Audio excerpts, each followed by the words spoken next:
Prescient is an artificial intelligence vision company. We're actually a spin-off from Laing O'Rourke's research and development group.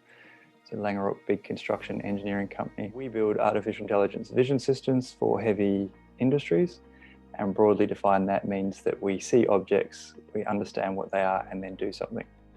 So this kind of technology is incredibly powerful and has all sorts of applications, but we're initially focused on safety in the heavy industries. So the heavy industries, broadly defined construction, mining, logistics, warehousing, and agriculture, are critical to Australia, but they unfortunately remain dangerous. And by far the leading cause of serious accidents and deaths is being struck by a vehicle or caught in machinery. So we have a moral and economic obligation to do better. And our first product, which is named Blindsight, effortlessly protects workers in these dynamic environments. So it's a really simple standalone system that can be quickly and easily installed on vehicles and fixed infrastructure. And when the neural network artificial intelligence sees a potentially dangerous situation, such as a person in a blind spot, it alerts the users with lights, haptics, and buzzers, and stops it turning into an accident. And one of the critical things, Blindsight then automatically uploads all the relevant data, including the video of the detections, to our cloud. So this is what the back end of Blindsight is actually seeing. And thanks to COVID, this is in a department rather than out on a construction site. So it's detecting people and chairs, substitute chair for heavy vehicle. So what you're seeing is it's doing object recognition in real time. And you can see it's detecting Brad, our developer there, and the chairs in real time. So that's reasonably straightforward these days. What's really interesting here is it's also doing distance calculations. So why this is really important is if a person is, let's say, 20 meters away from your machine, you don't actually care. That's so far away that that's actually perfectly safe.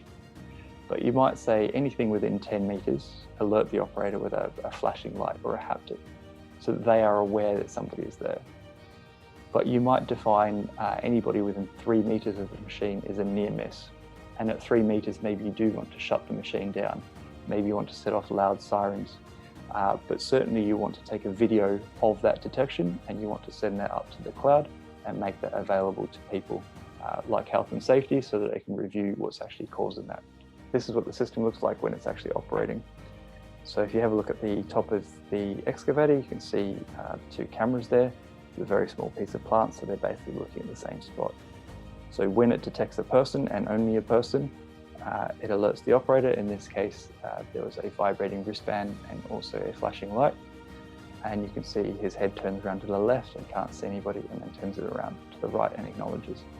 So we're pretty passionate about it. We came from industry where unfortunately accidents are entirely too common. And fundamentally, we shouldn't be having these accidents anymore. We have the technology to actually improve this. It's just getting it out there in the field. So these are not statistics, these are people's lives and livelihoods that we're trying to improve. We're really looking to get this technology out in industries. The more people that are aware of it, the more people can adopt it and improve safety. And once you start understanding some of the applications outside of safety, it becomes really interesting. And the only way that we sort of get that knowledge and can develop these systems is when people are actually playing with them. So we hope to get that out early next year and develop up some of these new use cases that people come up with themselves.